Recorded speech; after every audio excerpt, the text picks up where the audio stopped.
Welcome, welcome, welcome, everybody. First of all, let me thank you all so much for taking this time out of your busy schedule, especially 10 days before Christmas. I know that your time is so valuable, and it just means the world to me and my team that you are here. Hopefully, you're going to get some real value from this morning. I can't wait. I cannot wait to hear what Ken has to share with us. He has really he's made an enormous impact on, I know, his own life, his family's life, but also the lives of many, many agents that he's worked with over the years. And it primarily has to do with working on ourselves and our mindset. So I was super excited to invite him to join us today. I've got a really quick presentation that I want to share with you. It's going to kind of set up, I think, what Ken has to say. And it's kind of about some myths about mindset. Let me quickly share a couple of thoughts and then introduce my amazing guest, Ken Pecus, who actually is joining us from Buenos Aires. He's not even on the West Coast. He is in another country, and that's one of the gifts of real estate, and certainly one of the gifts of eXp Realty, I believe.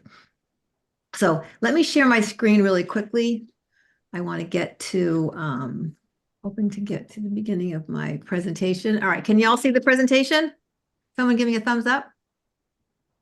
Yes, no, good. Okay, so 5 myths about mindset. And I thought, again, it might be it's always good to know what things are not when we start to focus on what things are. So this is a couple of words from John Gordon. And I really wanted to say that, in the end, also, Raymar, can you keep an eye on the waiting room? There's still people that are coming in there. I should have co-hosted someone else. I'll do that in a sec. Because it's always your state of mind. All right, let me repeat that. 5 myths about mindset, because it's always your state of mind.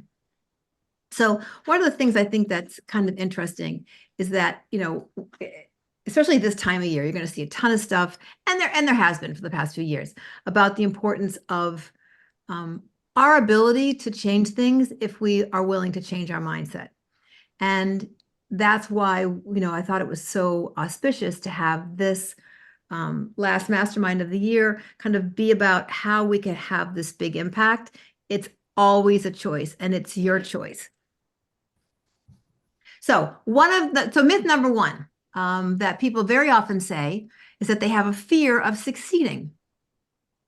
So you might hear, you might think about it yourself, like I'm a little bit nervous. And I think the fear is really all about fearing that you're going to fail somehow. And I know that many of us have learned and heard about the fact that, failing is an amazing piece of any success journey. If you're not trying stuff and you're not kind of stubbing your toes and, once in a while, making some mistakes, owning them, learning, then you're really not growing. So failing forward, thinking about that is really important. You'll see a theme through these few slides about feelings of it says here unworthiness, but also that you're not good enough, that you can't do it. These are all this kind of lies that maybe from family of origin, or also from kind of the death scrolling that we do constantly on social media, which I'll talk about in another minute. So myth number 2, that pressure is fabulous. That pressure is what really motivates us and gets us going. Now, pressure does motivate people. Fear does motivate people, but it implies that the thing that's motivating you is coming from the outside. But there's outside forces. And one of the things that John Gordon talks about over and over again in his work, but also in his new book, The One Truth, which I'll recommend as an interesting read, is that we are so conditioned to take our cues from the exterior that we forget that it all starts right here inside. That the love inside of you is more powerful than any of the fear outside anywhere. It's not the circumstances. It's how you're acting, how you're acting and not reacting. So myth number 2, that privilege is really is a privilege. So myth number 3, analyzing your negative thoughts. It's kind of like analyzing your crazy dreams. Okay, you could get stuck in that loop, but I kind of liken it to, like, I don't know, I don't want to use the disgusting analogy, but In the morning, sometimes we just need to hit that flush button. We do not need to analyze everything that is there, right? So I kind of feel the same way about negative thoughts. No, don't spend another one of your minutes, one of your precious moments analyzing negative thoughts. They're just lies that you've been telling yourself, stories you've been telling yourself. It's really a waste of your precious time to spend any more time thinking about that. I feel really strongly that, those all of those negative thoughts tell you again, you're not enough, that your future is going to suck. How many people have said something about the market next year? Prepare yourself. Uh-oh, it's going to be terrible. Everyone's going to not make as much money. It's going to be all this. No, who knows what's going to happen next year? I plan to think that it's going to be a fabulous year, the best year we've ever had. Things are going to continue to settle down. Interest rates are going to come. I mean, listen, we get to tell our story, and let's choose to tell positive stories and stop really looking at all of these negative external conversations. Number 4, so important. I mean, how many of us have that perfectionist trait? How many of us allow that to keep getting ready to get ready? Stop getting ready to get ready. Just do it and then realign your sails, right? It really is a very, very harmful character. I want to call it a defect, but characteristic of human nature. And busyness and stress all the time is going to get you to keep focusing on what's urgent. And what's urgent is not always what's important. How many of you, I know I'm doing this intentionally now, how many of you don't really calendar time for the important, not urgent activities in your life? You got to put those in the calendar. They ain't going to emerge by themselves. Anyway, I'll get off that soapbox, but I just feel like, you are enough. You're here for a reason. The perfectionism is something that's going to continue to eat away at your ability to get going and also to feel good about what you did. And then lastly, that mindset's found in the brain instead of the soul. So if you think about that, there's a lot of stuff about, brain chemistry and work. What I think is important to remember is that the mindset is found in our hearts and souls, not physically in the brain. And there's a thing called neuroplasticity, which I just wanted to throw out there, which is about how we relearn things, and things like art and culture and song and exercise and mindfulness, all those things that we know nourish our bodies. Those are the things that encourage neuroplasticity, which allows us to create new habits and let go of things that are not really working for us. So lastly, why is that going in? I love this graphic about rebooting. So Control Alt Delete, right? That usually resets and reboots the computer. It can also reboot you. Control yourself. You know what that you can act instead of always reacting. Alter your thinking. We know that great quote, right? If you think you can or you can't, either way, you're right. What's going to happen next year? Who knows? Let us be the ones that define the year.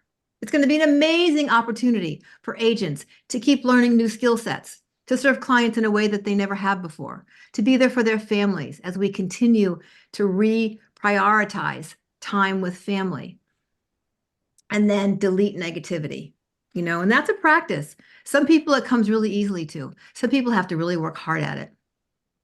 But you can do it. You can make those changes. So I added a 4th one, which is to keep practicing gratitude. If any of you know me, I've done a ton of webinars on gratitude. I have a little ebook. I mean, if you want any of that resources, please reach out. I love this. Actually, my one word for 2024 is grace. So when I found this definition of gratitude, I was very excited. Maybe we'll have a chance to talk about that. But I have a little folder of stuff for everybody if you want to scan this QR code or take down that URL. There's some great shareables that Barbara Legg and I put together last year when we did a 21-day gratitude challenge. Really beautiful graphics that have a gratitude quote and there's like 22 of them in there. There's a really great ABCs of gratitude where you can take this home with your family over the holidays, and everybody gets to pick, what A is, B, C. Anyway, it's a really cute little worksheet, and then a quick copy of this presentation. So anyway, and introduce our very special guest today, Ken Pecus. And I have a quick bio from online, Ken, but Ken's the founder and the team leader of the Pecus Group. He's been selling real estate for a very long time, since 1989, and he's currently in San Diego. He came to EXP a year ago, Ken? April 1st. Okay, so just this year. Oh, April 1st, No, that's right. a year ago, April 1st. Oh, okay. All right. So it's a little more than a year. And I know he was with Compass prior, and a luxury realtor, and love to see realtors of this caliber continue to move over. And my very good friend Barbara Legg is now a part of Ken's team, which is really exciting. And I first met Ken on Christmas Eve, Christmas Day. It was one of the two a couple of years ago, on a three-way call, and you were in Buenos Aires at that time. And so it still took you a year. Apparently, I was not that convincing. It still took a lot more conversations, but I'm glad to be part of the overall effort to have you be part of the EXT family. So I will now turn everything over to Ken and give you the floor for the rest of our time together. Awesome. Well, thank you. So as Lisa said, I am in Buenos Aires, and I have no pretty presentation the way she did it.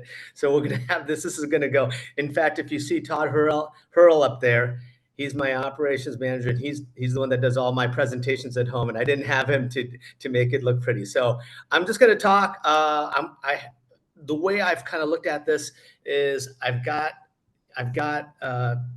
items to share. I want to have it a much more open mic conversation with people sooner than later, meaning that I think the best way to get things out of this is actually to have a back and forth conversation with people.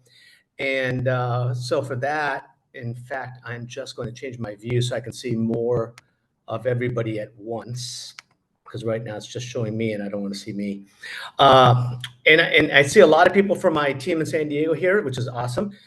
For the ones that have already heard me say some of this stuff, sorry, you're stuck. You might as well hear it again. And for everybody else, I think we'll go down that direction. So don't be hesitant to chime in, to stop, to talk, and for us to share. Because the way I look at this is a mastermind. We're trying to get our mindset for 2024 and beyond. I'm going to give you where I come from and go from there. So a little background for the ones that don't know me. Like Lisa said, I've sold. I'm starting my 35th year in real estate. I started when I was 10 years old. Figure that out. Maybe I started when I was 7 years old. Sounds a little bit better. Along the way, I've worked for a very small group. I worked for a franchise. I worked for Century 21. I worked for the largest company in San Diego, which was Prudential, which got bought out by Berkshire Hathaway. In 2004, 2005, I started my own company. That was Ascent Real Estate. It grew to becoming the largest independent, non-affiliated company in San Diego. We had 11 offices and a little over 200 agents. And then things happened, and I exited. And part of our conversation today is that exit. But I did a stint at Sotheby's, Compass, and now EXP. So I have a pretty broad view of how things are going. Between myself and my companies, I was trying to do a quick calculation of just how much real estate is actually transacted under me. And I'm fairly confident it's something in excess of $2 billion. So I have a lot of history in terms of my own sales and my agent sales, and how to broker business out on all different levels. I think that's important for people to know, because I think if you're trying to, I just got back from my tennis. I just got back from my tennis here in Buenos Aires. I do it every day. My trainer is a former ATP player. He trains ATP tennis players right now. and we're just very good friends. And so he takes me in his breaks. And but for you to listen to someone or for you to take anything, generally you have to have the person has to have credibility. So that's why I bring all this stuff up. So I want to also give you a little context of my mindset, because what I just told you was all about, you know, real estate exploits, but I also have some some really difficult places along the way. And I think it's really important for somebody to understand this when you're talking about mindset and trying to talk about where you're at, because usually the first thing that comes up is, yeah, that's great for you. You've been doing this, whatever, or you've been doing whatever, but you don't have my situation. My situation is this, and my situation is that. I'm just going to give you a couple of things about my situation along those 34 years. Along those 34 years, I've lost innumerable number of close friends and family. I've lost my parents. I've had long-term illness take different parts of my family out. I've been, unfortunately, a party to owning multiple businesses. I've owned two national franchises in outside of real estate. One of them ended in disaster. The other one ended in severe litigation. That litigation ended up in 4 years of litigation that ended up in a massive bankruptcy and liquidation of all my personal assets. And along the way, I recovered. And when I was just hitting the top of my recovery, I had my company effectively stolen from me, which resulted in 3 more years of litigation. And so this all happened in the last 20 years. So what I want to talk about, I want you to put that against the backdrop of that kind of information, because I think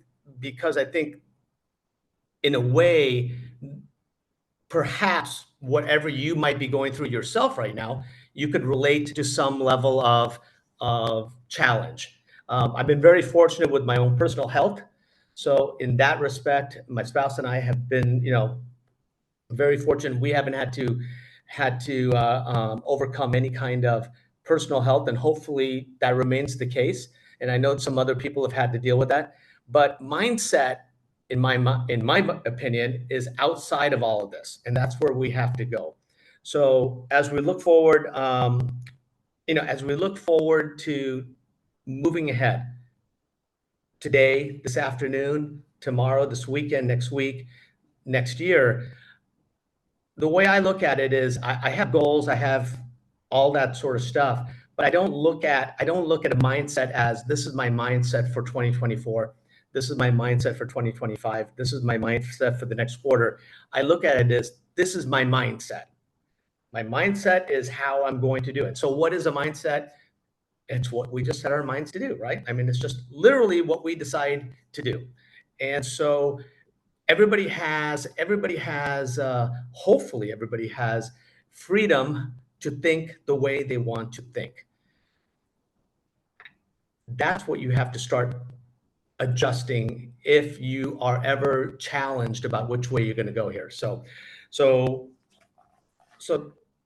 i start everything out with I start everything out with, I want to be happy. And so the question is, I want to be happy. And I don't want to be happy because I have something. I don't want to be happy because I made $1 million this year. I don't want to be happy because I made $5 million this year. I don't want to be happy because I have the best house or I have a new kitchen. I don't want to be happy because I bought this new, pair of tennis shorts and I look really good in it. I don't know. I don't want to be happy about any of that stuff. Okay. I want to be happy because I want to be happy. And I just feel better when I'm happy. I don't feel good when I'm unhappy.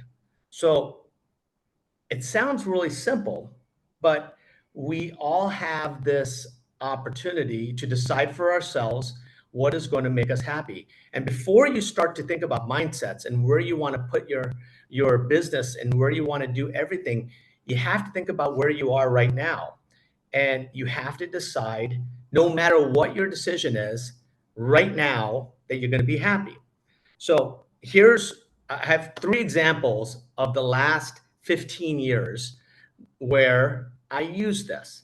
The first one, and I wrote it down. The first one was December 2009. Okay, December 2009. I'm in the middle of one of those lawsuits, and and I thought it was over. I thought it was completely done. And all of a sudden, knock on the door. If you've ever been in a lawsuit, you're getting served with something.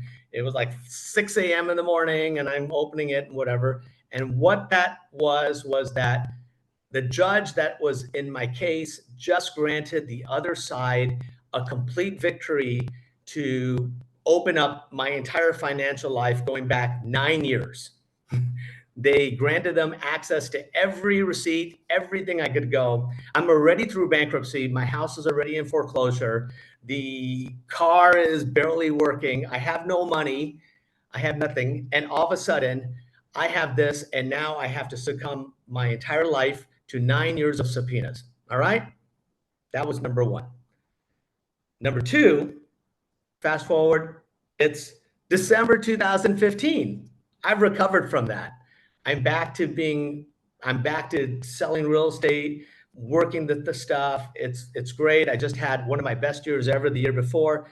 I get into a different state, and a couple of deals fell on Christmas Eve. And lo and behold, I'm in Buenos Aires. And I realized as these deals fell, when I return home, I'm going to have $2,000 in the bank, and I'm going to have $30,000 in bills that I have to pay in January. That is a very, very cold water on the moment when you suddenly realize that. And then the third one was May 19th, 2019. And that was when, in the span of 13 minutes, I went from owning the largest independent real estate company in San Diego to being locked out of my company with no access to it, to my computers, to my office, to my staff. 5 minutes, I'm out. 15 properties in escrow, 10 other active listings, 25, and I'm locked out. Those three, and I bring those three moments up because to me, they had the ability to just wreck you. I mean, it wrecked me. But in each one of those, I actually made my decision to not be happy. I was like freaked out and did whatever, but I adjusted in my thought process. And that's what I kind of want to talk to you about. How do you do this? How do you go forward and do this? And so that's kind of the context of different things that have happened to me along the way, and why I'm talking about mindset. Because your mindset is what you think you can do, what you think you will do, what you think you're going to do, and you just go do it. So let's just start with that. Okay. So when something happens, in your life, in a crisis or whatever, we generally look for blame. We generally look to blame anything. It could be the weather, it could be a person, it could be the overall market, it could be whatever it is. If there's one thing you need to do, is you need to get away from blaming anything. You need to just get away from blaming anything. The first thing you need to do is you just need to take responsibility. You need to take responsibility for absolutely everything that happens in your life. If you're in a car accident, somebody just broadsides you because they're drunk or whatever. I know it sounds absolutely absurd that I'm going to say this, but just take responsibility. Perhaps that's not where you needed to be. Perhaps that's not where you were, but you made that decision. In all those three low points I just went over, there was a decision in those three low points that got me there. That it had somewhere along the line, I made a different decision, I wouldn't have been there. That would not have happened to me. And so as soon as you take responsibility for whatever's happening in your life, you actually have power again. Nobody has power over you. That is the number one thing. If I could get across to my team, to the people, my friends, my family, is don't let anybody have any power over you or over what is going to happen in your life. And so when we think about what Lisa was just talking about, when we're thinking about those myths give power. Every one of those 5 myths, as I'm listening to them, give power to something or someone else. If you just go look at those myths, they give power to other people. If you take if you take that power away from other people and you keep that power within yourself, you control your destiny. And the first thing is you just take responsibility. So, so going back to what I just said about being happy. So it's really hard to be happy when in 5 minutes, you've lost your entire company. You've lost control or whatever. But but after a reasonable amount of sulking, in my case, it took approximately 40 minutes on that moment. I suddenly realized that, all right, I need to do something about this. I've got all this stuff going on. Um, what are my options? And I literally, in the course of the next 45 minutes, had to figure out what to do. And within another 45 minutes later, I had calls from Compass, from Sotheby's, from Berkshire Hathaway, and from Douglas Elliman already calling me about having these conversations, and it was not even 2 hours old. So that was a thing. And within 24 hours of that, I was on a plane where nobody knew I was going to go because I'm doing a little game on my Facebook that I do every year. And it's called Destination Unknown. And nobody knows where I'm heading, but I'm heading to Bali. And I decided there's a lot of people at that moment that if they had all of that stuff, they would just cancel. They would cancel their trip. How can you possibly go? You have all these clients to call. You have no brokerage. You have no control over anything. What are you thinking, Ken? Well, I'll tell you what I'm thinking. I'm thinking is I need to be happy. I need to be happy. And what's going to make me happy? Well, what's going to make me happy is to get on that plane and eventually get to Bali. And eventually I'm going to get to my room. And I know that that room that I booked there has these doors that open out onto this little canal that I can walk and go into the pool and walk right up to the bar in the pool. And I thought, that's really going to keep me happy. And all these phone calls I have to do and all these things I have to make, I bet you I can just do that from Bali. Because is it going to do me any good to be here? Probably not. So I got on a plane and I did it. I went there and I had the most amazing time. And in the meantime, I interviewed the companies. I figured out my way. I did whatever. But what it was I took control of my life. I did not let what something else happen to take control over my life. I took control. In the one in December 2009, when that judge granted them everything, what did I do? I said I need to be happy. I literally said I need to be happy. In that year, I went and I bought a little spiral notebook and I took it with me. Well, and I had the notebook, and I'll explain that later. But I said I need to be happy, and so the one thing that the bankruptcy didn't take from me, my airline miles. Somehow, I don't know if I was supposed to report them, but I never reported them. I don't know, but I had airline miles. And lo and behold, that day, Delta changed their requirements on airline miles, and they took out all blackout dates, and they said, you can use as many airline miles as you want to go anywhere. It just might cost you more. And so I started looking in the world to see where I could fly that it would be warm, because I do not like cold, which is why I'm out of the cold, hard winter of San Diego right now. And I started looking at different places, and then I started doing exchange rates. I had approximately $900 that was in a shoe because I didn't put it in the bank because I was under bankruptcy. I had $900. Where can I go with $900 and airline miles? And that's how I discovered Buenos Aires. That was the first time I ever went to Buenos Aires. And so I did. I went, and that's what I did. We got away, and I just got into the warm, and I went to walks, and I found places to play tennis, and the exchange rate was great. And I just chose to be happy, and I said, I'll get home and I'll do whatever it is. I'll figure this out, but I'm going to be happy. I'm going to be happy. And that one in 2015, when I said I was down to my last, when I was down to my last $2,000, I said to myself that night, it was Christmas Eve, and I'm going out. I said, well, I paid for dinner already tonight because you had to pay ahead of time because Christmas Eve is really good. And I said, and I got credit cards, and it's been 6 years since I went through bankruptcy. Well, gosh, maybe I'm sure it'll work out. January is always the best. January, February is always the best month. I just need to be happy.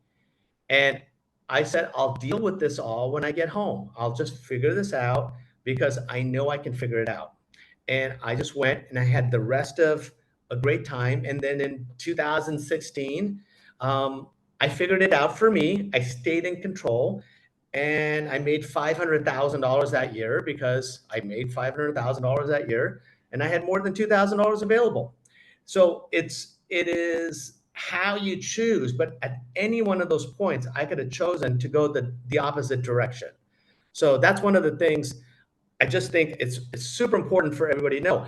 And and the lesson I've learned from it is I take three of the lowest points in my life, in my business life, I should say, three of the lowest points in my business life, and I evaluate them, and I realize that had those things not happened, I would not be in so much of a better situation today had they not happened. And it's hard to go back and look, like with the business partner, when my life moving forward with my current situation, with how I've placed it into EXP, how I'm growing my team, how I'm growing my organization, I could not have done that with my former business partner. So there was the universe finding a way to allow me to separate. It was painful. I completely agree. It was painful, and I didn't exactly see it at that point. But if you have the confidence, if you have the confidence to know that you are in control of whatever you're doing, and that whatever challenge this moment might happen, it's going to lead you to something that is probably going to be much better in your life if you allow yourself to listen and if you allow yourself to be happy along the way. Okay. So that's context so far, and I have some more stuff, but I'm totally open to questions or whatever. But I'll keep going. Should I keep going on a little bit more, Lisa, before we open the questions? Yeah, I think so. I mean, I'm already writing down all these questions, so I don't want to sideline you. I want to be able to get as much content that you can share with us now from, from your experience and everything that you have. And then we can jump in. It's like 20 of, so, go Okay. another 10 and we'll break out at 10. Okay, I'll probably go another 5 because I Okay. want to make sure I get questions, and I'll take these things. God, time goes by fast, I swear. All right, so a mindset. Here's something. Everybody, as most people have heard, excellence is a journey, not a destination, right? I want to tell you, mindset is a journey. It's not a destination. It's like one of those slides Lisa already put up. Mindset. You're not born with mindset. You're born with your capacity to love, to experience, to succeed. But mindset is what you develop. All right. And so I think of a journey, I think of my mindset as a constant daily journey. And to that, I think it's really important that you have guardrails. I love using the word guardrails because you could be talking, you could be thinking, but if you're on a mountain pass and you're not paying attention, at least hopefully there's some guardrails there that if you screw up, it stops you from going over the cliff. And so one thing that I put very successfully in my life for me is guardrails. Guardrails are super, super important. And so here's the guardrails I have for myself. All right. So number one, I wake up early. I wake up early. I wake up at least 2 hours before any appointment on any day. And if it's not an appointment in the morning, I'll wake up now at 5:45 or 6. You might wake up earlier, you might wake up later. Doesn't matter what your schedule is, but I wake up at least 2 hours because I need that 2 hours. And the reason I do that is because in those 2 hours, I do write my goals. My goals are important to me because that helps me determine what my mindset is. I write the goals as I write them as first person positive affirmation, as if the goal has already happened. So that is a super important part of it.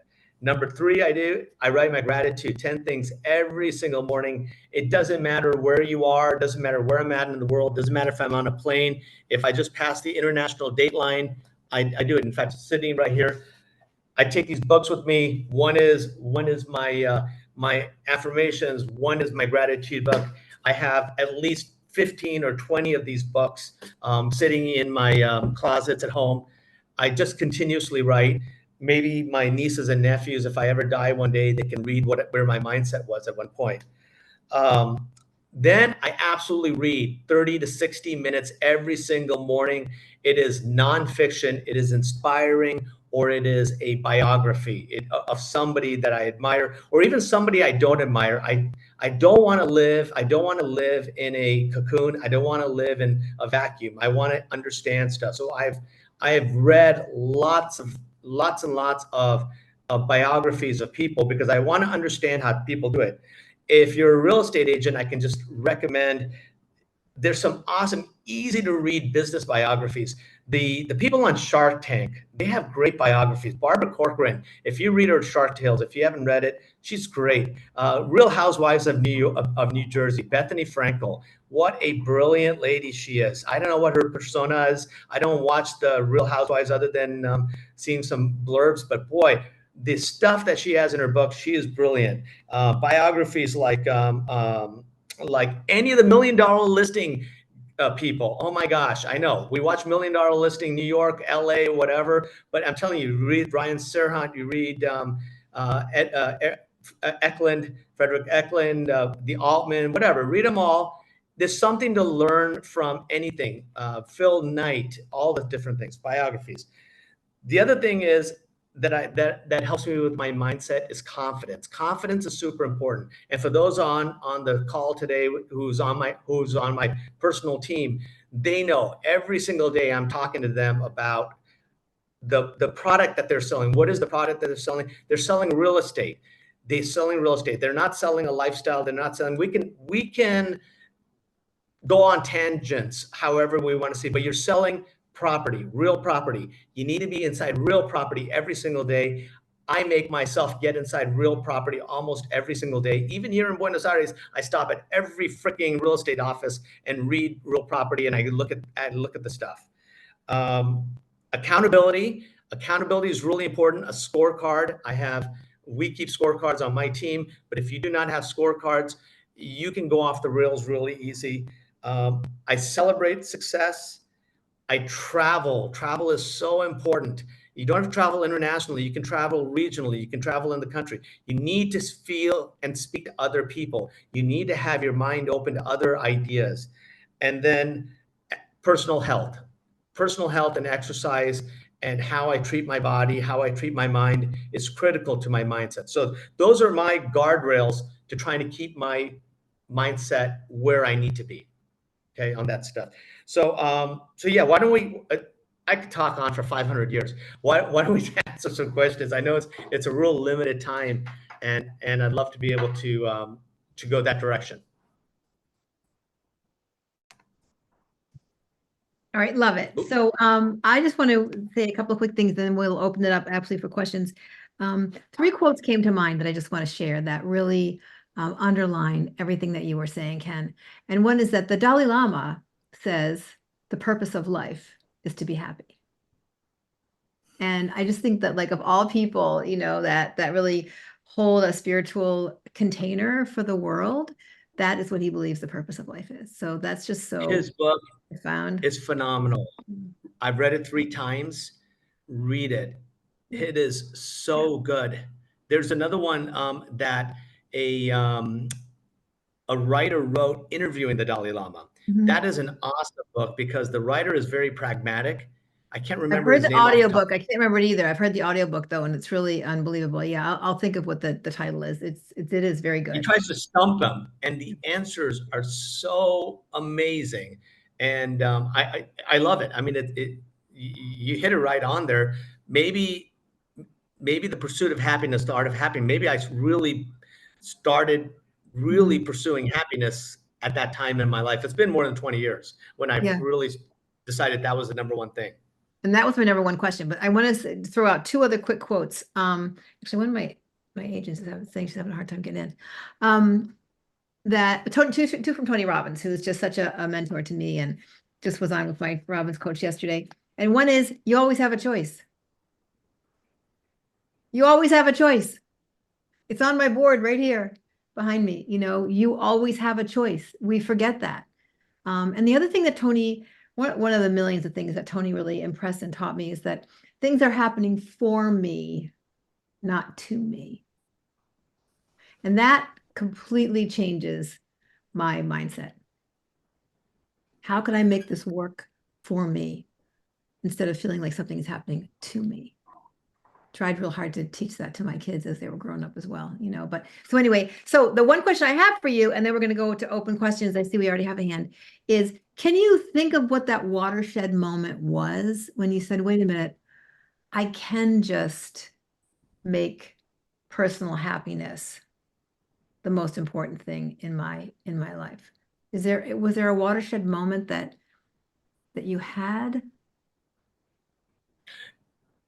No, I don't think I did, because I had one of the things I know is that I felt that I've had people misunderstand me, and they think that I'm always happy and whatever. And it's, but in my mind, no, I have a lot of heartbreaking stuff that happens to me just like everybody else. But I have this feeling at some point that it's a recognition that my life is finite, Mm. meaning that I only have so much time on this earth. I don't know what time I have off this earth. I just have decided that I'm not going to bank on it. I'm not going to bank on what's going to happen after I die. I'm hoping I'm hoping it's going to be awesome. I try to live a life that you know that that hedges against anything bad after or whatever. So I'm not saying it's going to be this or that, but I know that as long as I'm here, I want to enjoy it. And there's so much beauty, there's so much excitement, there's so much love that we can choose to be. We can choose to be. Okay, I have this thing. It's outside. I can tell you this right now. Last night, I'm in the grocery store, come after work. I mean, after dinner. And we go into this grocery store, just buying three things. That's all we're going to buy. I say, can we go into the three thing line? And said, no, we'll stay in this line where everybody, because it's going to go fast as four checkers or whatever. All right. Totally the wrong line, because there was like so many people and it just took forever. Right. But who I'm with, I won't say, is just complaining about how long it's taking. And then looking at the line, there's at least 20 people behind us in the line. And we're like second from the line. And I'm just looking and I'm like, it was in that moment, I was like, I'm choosing not to be upset. I'm choosing to now just start people watching and look at them and look at them. And hey, did you see this? Did you see these cherries over here? I'm just actually enjoying. I'm like, I'm not in a hurry. What's the big deal? I don't need to be upset about anything. I'm just going to be happy. I'm going to be happy. I have no reason to get myself upset, so I'm not going to. And that is a really small little thing, but it can apply to everything. It can apply to our real estate deals. It can apply to anything that's happening. You can do whatever you want to do. You just have to decide you want to do it, and nobody else wants to do it for you. You have to want to do it. Yeah. So anyway, and I see Tiffany. I see your hand is raised. Yeah. So So if people just want to raise hands for questions, that would be great. Tiffany, go right ahead. I don't have a question, but I thought this pertained a little bit to what's going on. It's more of a comment for those of you that don't know Kenny. He's honestly been this way as long as I've ever known him. So I had just been going through my Facebook feed last night, and there was a comment in 2013 on Facebook, and it says, "This goes out to Ken Pecus. I have the flu, but I'm extremely grateful for puffs with Vicks Vapor Rub in them." Because that was always how Ken helped us, realize that even in those moments, you can still find things you're grateful for. So I just wanted to share because I thought that was so funny. And for those that don't know, he genuinely lives this way and has for as long as I've just- known him. Thanks, Tiff. That's so Yes, funny. thank you so much, Tiffany. So other questions? Let me get some questions from folks that are out there about mindset questions, or maybe some of the ideas that you have, maybe something spurred something today in our call. And Yeah, something, share with us. yeah, that you may decide to do differently in the coming year. Can I This is share a auspicious thought? time. Yeah, please go ahead, Lauren. Okay, so Monday this week, I woke up extra early. I think it was because my dog had to use the bathroom. So I think at 4:40, I did like the workout, did my goals.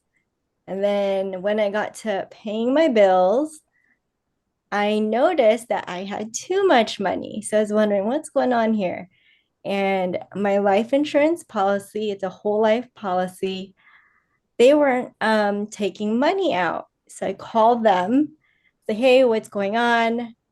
And they're like, you gave up your policy and it's a $3 million benefit. I got that for my daughter. And at first I was like, holy shit. What do I do? What happened? And there was a miscommunication that happened. And I was like, okay, how am I going to react? And the first thing I said was, it's all going to work out. And I was like, there's proof that I didn't want to cancel it. And the first thing I said to my husband was when he woke up, I was like, is your policy still alive? Like, it didn't get canceled, did it? He's like, what are you talking about? It's like 7 a.m. And I told him, I was like, my policy got canceled, but it's okay. It's going to work out. And if anything happens, you go sue them. But today I got the email, everything's back to normal.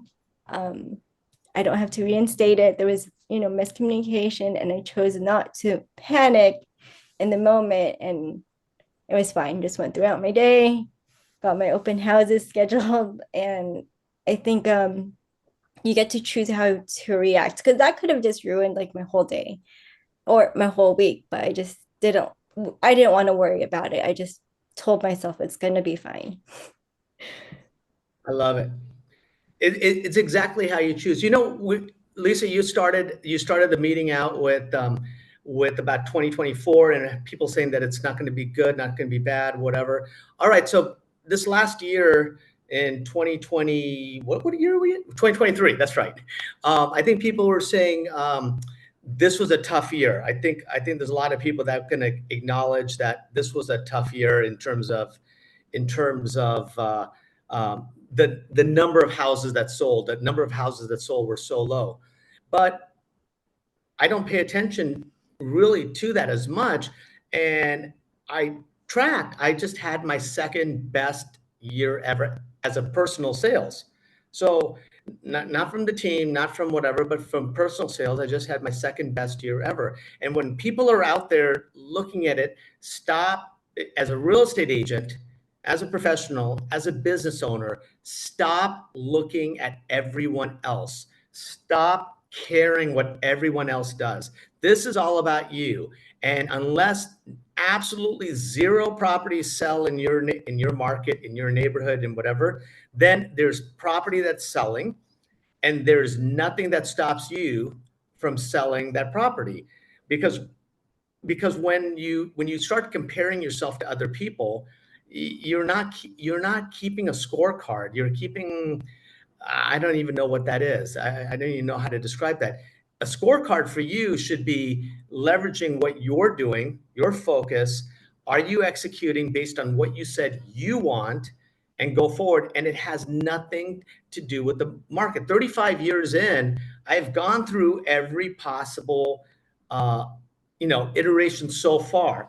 Who knows? 2024 might give us something newer to go through, whatever. But if it does, I'm pretty sure people are still going to have babies. I'm pretty sure people are still going to get divorced. I'm pretty sure people are still going to have promotions, and they're going to want different property. They're going to want whatever's going on. So as long as there's some people out there that want that, your place is to decide how you're going to be a part of their life.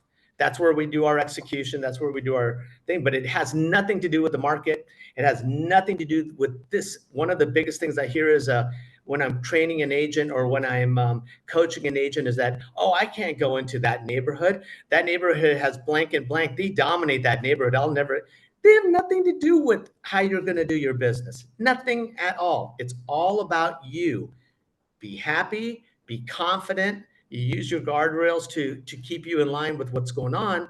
You control what you want to do.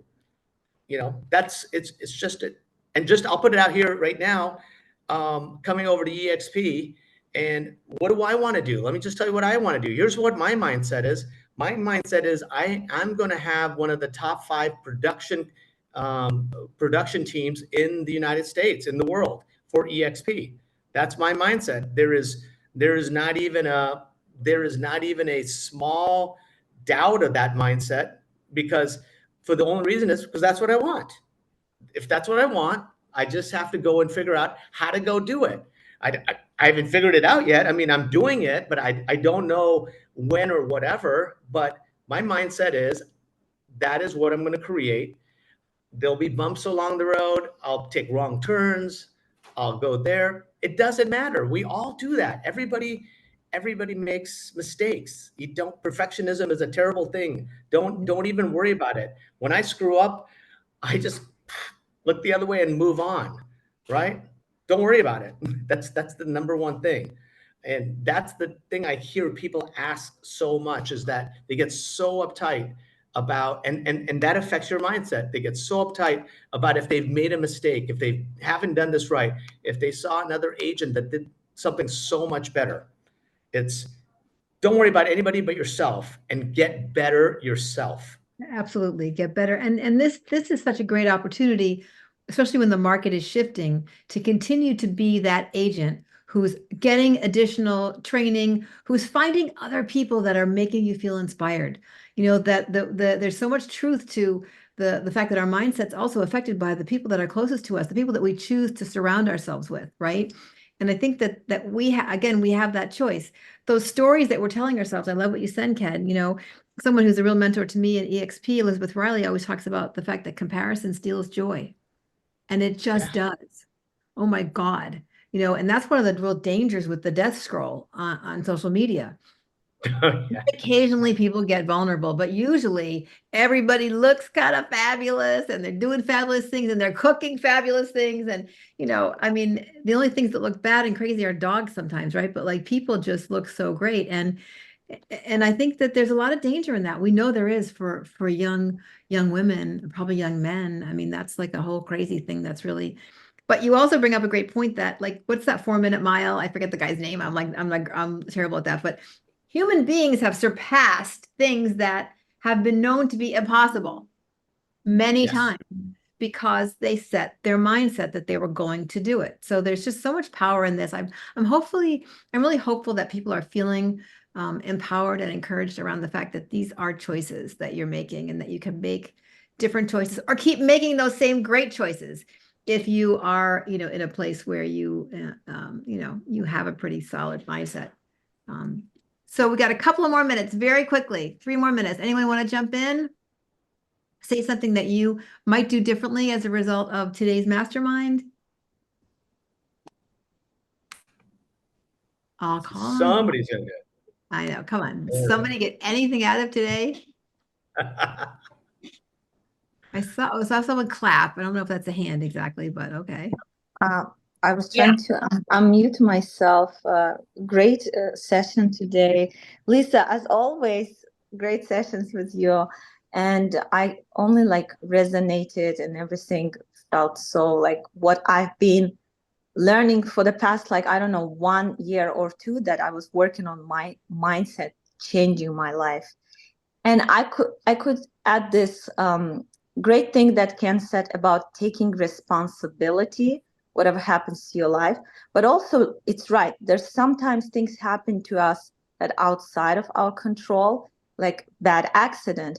But that's where we can use gratitude, because sometimes we lose something, but we should be grateful because something has to go away. It's like I have this spiritual kind of karmic understanding of it. If you lost money, I'm always say be grateful, because it could be something bigger that you could lose. This is something that had to go away, and be grateful what you have still, like your health, your abilities, and acceptance of things that we don't control, and responsibility of things that we do. Yeah, And no, that's that silver lining thing. And thank you for bringing that up, Nika. That's a skill set too, and if you have a hard time finding a silver lining, find a friend or a colleague who's kind of good at that, so that you can at least connect with someone that will continue to raise your vibration. Like that's so important, to find people and to stay around people and allow yourself to be led to people who will raise your vibration. I feel that way about you, Ken.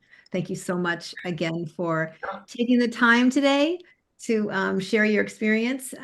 It's just been really inspiring and really amazing. These things are simple but not easy, right? Give yourself the ability to make mistakes. Give yourself grace to not be perfect. Give yourself time to be bitter sometimes, but just don't last in it. Just Yeah. I mean, everybody feels that way. I feel that way.